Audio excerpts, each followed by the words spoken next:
Bine v-am găsit, dragi prieteni! Azi pregătim tiramisu.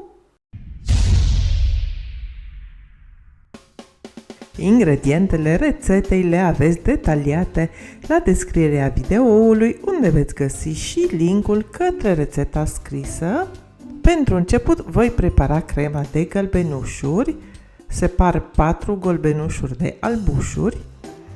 Deasupra unei băi de abur pun bolul cu cele 4 gălbenușuri, peste care adaug zahărul și cu un tel amestec conștiincios pe măsură ce compoziția se omogenizează și crește treptat în temperatură. Prin gătirea pe aburi vom pasteuriza gălbenușurile și le vom face mai sigure pentru consum. Trebuie să spun că în cazul rețetei tiramisu, această pasteurizare nu e obligatorie. Rețeta originară se prepară cu gălbenușuri crude, dar în ziua de astăzi multă lume le preferă pasteurizate, motiv pentru care v-am arătat cum trebuie să procedați dacă preferați să nu aveți ou crud în compoziție. Indiferent dacă aveți sau nu crema pasteurizată sau e musai să amestecați bine cele două ingrediente până când zahărul s-a topit și compoziția are o textură omogenă.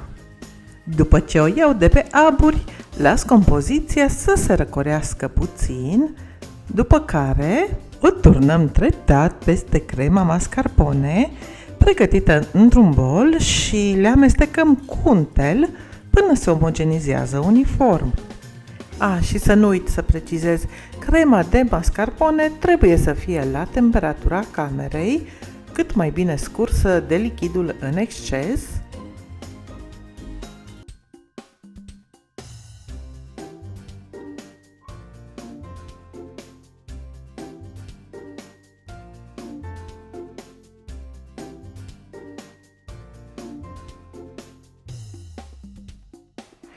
Aceasta este textura finală a cremei. Mai pregătesc și niște cafea espresso în care adaug și o esență de rom.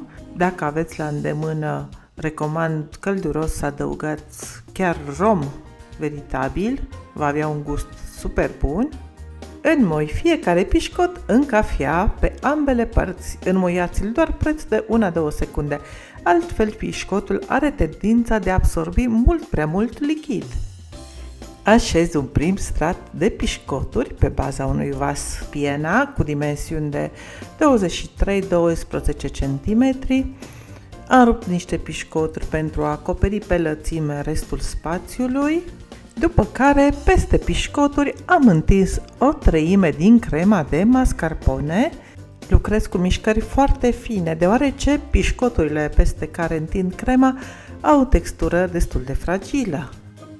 După ce am întins uniform primul strat de cremă, mai adaug un strat de pișcoturi, din nou întind o treime din cremă, după care adaug un al treilea strat de pișcoturi peste care nivelez restul de cremă mascarpone.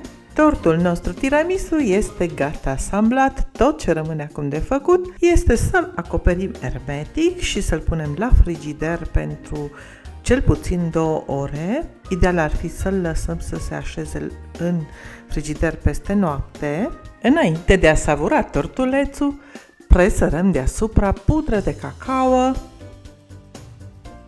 apoi îl feliez și îl savurăm cu mare plăcere. Un tort foarte ușor de făcut, cu un gust delicios și foarte fin. Vi-l recomand călduros atât pentru ocazii cât și ca dulce lejer de zi cu zi. Vă mulțumesc că m-ați însoțit azi în bucătărie. Vă aștept cu impresii după ce încercați rețeta.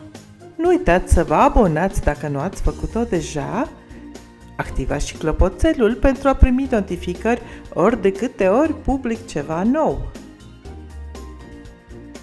O zi minunată vă doresc în continuare. Bye bye!